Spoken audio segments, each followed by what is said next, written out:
Halo, assalamualaikum warahmatullahi wabarakatuh. Salam rahayu, rahayu, rahayu. Jumpa lagi dengan saya di channel UID Seluler Tutorial. Di kesempatan kali ini saya ada servisan handphone yaitu tipe serinya Samsung J2 Prime. Ini kata pelanggan kronologinya itu sudah lama tidak terpakai. Awalnya itu tiba-tiba mati teman-teman karena digunakan sama anaknya. Untuk kronologi jelasnya tidak diketahui kenapa handphone ini tiba-tiba mati. Jadi setelah mati handphone dianggurin hampir setahun teman-teman, kurang lebih setahun tidak diperbaiki, dan kita coba untuk memperbaikinya yaitu kita cek menggunakan alat multi. Ini setelah saya cek tidak terdapat short ya teman-teman, tapi untuk infonya tidak mau menyala sama sekali. Kita coba untuk cek menggunakan power supply. Oke, kita cek menggunakan power supply. Perhatikan di bagian jarum yaitu pada power supply-nya. Oke, perhatikan pada jarum ampernya setelah saya menggunakan tombol powernya ya teman-teman. Oke, setelah saya tekan tombol powernya ada pergerakan tapi mentok di angka di bawah 2 ampere ya teman-teman. Jadi mentok di bawah 2 ampere alias gantung untuk jarumnya. Oke, saya penasaran untuk di bagian baterainya ini di angka berapa persen, karena sudah lama tidak terpakai, jadi hampir setahun tidak terpakai, otomatis baterainya pun tidak ada isinya teman-teman. Saya tembak menggunakan power supply yaitu untuk pengisian cepat agar baterainya bisa mengisi. Selanjutnya sambil kita menunggu baterainya mengisi, kita coba untuk membongkar handphonenya dulu. Oke, di bagian ini adalah penutup soket fleksibel LCD. Kita lepas untuk fleksibel LCD-nya, kita cek. Oke, perhatikan setelah saya membuka di bagian fleksibel LCD, saya mendapatkan bagian kaki konektor LCD yang ada di mesin dan juga di bagian fleksibelnya terdapat korosi.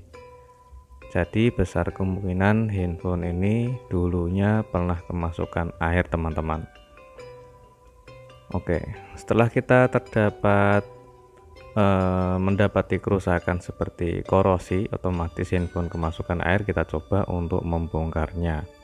Kita bongkar dengan hati-hati, yaitu untuk membuka di bagian bezel atau tulangan tengah, karena di bagian ini kita harus membongkar di bagian LCD-nya yang nempel ke bagian bezelnya.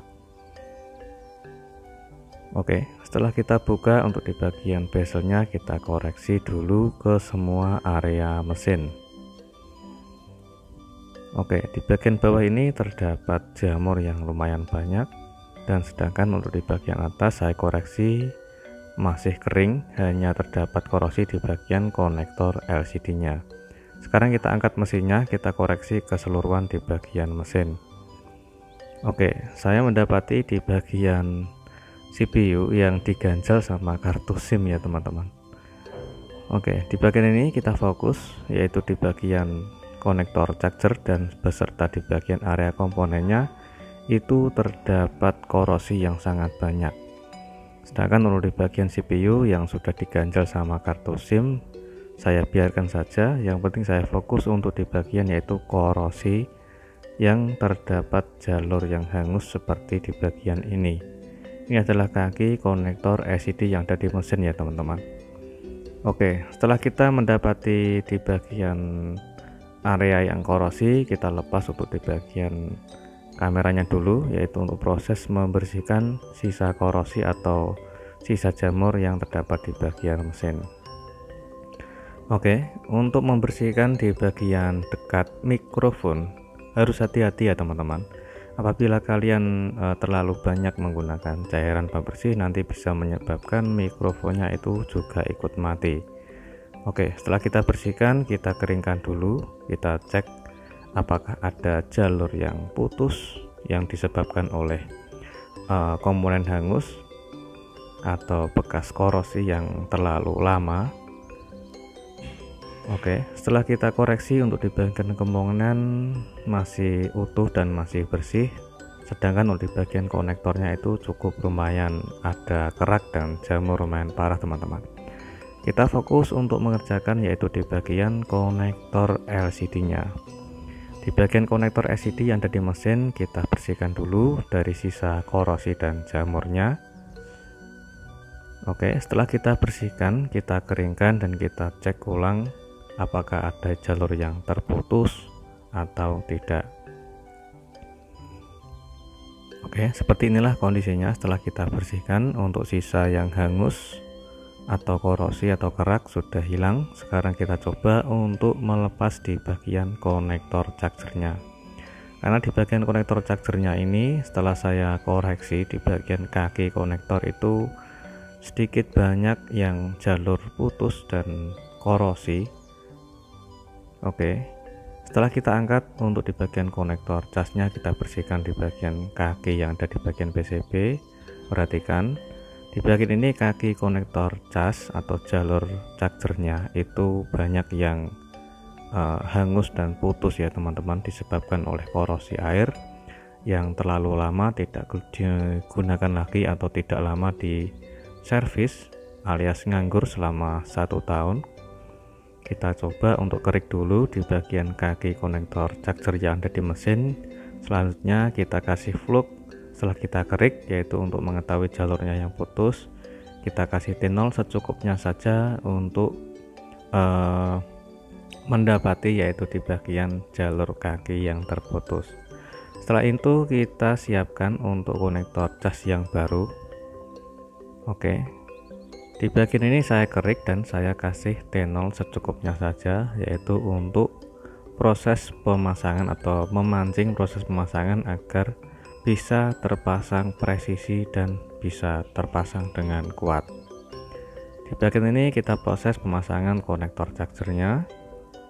Oke, di bagian ini yaitu di bagian kaki konektor cas yang ada di bagian PCB itu ada jalur yang terputus, otomatis tidak terkoneksi sama konektor yang ada di bagian konektor yang baru.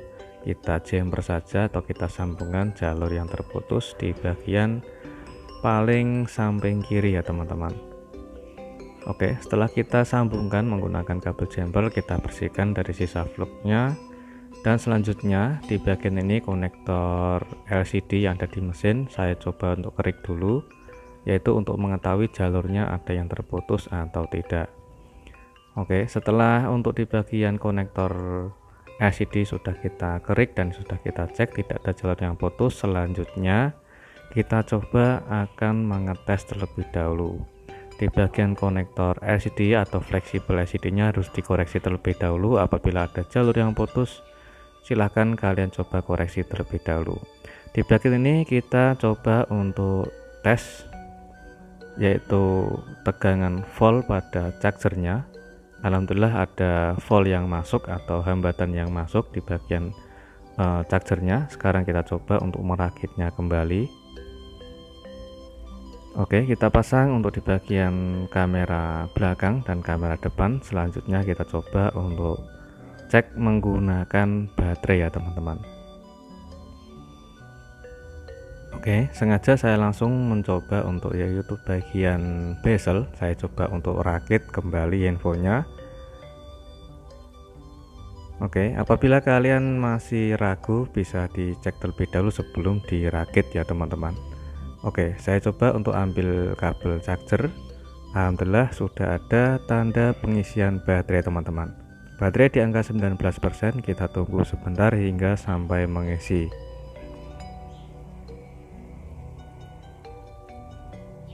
Oke, setelah beberapa menit kemudian baterai sudah menambah di angka 23%. Jadi alhamdulillah untuk pengisian baterainya sudah kembali normal ya teman-teman. Dan handphonenya kita coba untuk cek terlebih dahulu, kita tombol power kita nyalakan apakah bisa menyala atau tidak. Oke, infonya sudah menyala dan keluar logo Samsung J2 Prime. Setelah itu loading dan alhamdulillah untuk infonya sudah bisa menyala sampai menu teman-teman. Kita koreksi semua untuk segala fungsi dari handphone ini karena sudah kita perbaiki, yaitu di bagian korosi atau jamur atau konslet, di bagian area mesin yang terkena air yang disebabkan oleh kemasukan air dan sudah lama tidak terpakai, hampir 1 tahun tidak digunakan sama sekali. Kita coba untuk cek kembali, yaitu di bagian pengisian baterai setelah handphone menyala, dan alhamdulillah sudah naik di angka 49%. Beserta untuk sinyalnya sudah keluar ya teman-teman, sinyal 4G. Sekarang kita coba untuk cek mikrofonnya. Cek tes dicoba lo. Assalamualaikum warahmatullahi wabarakatuh. Cek tes dicoba.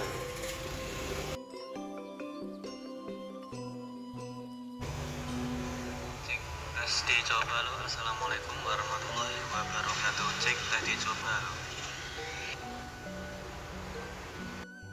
Oke, alhamdulillah untuk mikrofon atau perekam suara masih bisa berfungsi dengan normal. Di bagian ini adalah kamera belakang. Saya coba untuk fokuskan dan ambil gambar, dan sedangkan di bagian kamera depan juga masih bisa berfungsi. Alhamdulillah untuk kedua kameranya, kamera belakang dan kamera depan, bisa berfungsi dengan normal teman-teman. Oke, alhamdulillah untuk pengerjaan Samsung J2 Prime yang kemasukan air yang terdapat korosi atau konslet, dan juga untuk di bagian perbaikan lainnya sudah sukses semua. Semoga bermanfaat dan jumpa lagi di tutorial berikutnya. Assalamualaikum warahmatullahi wabarakatuh.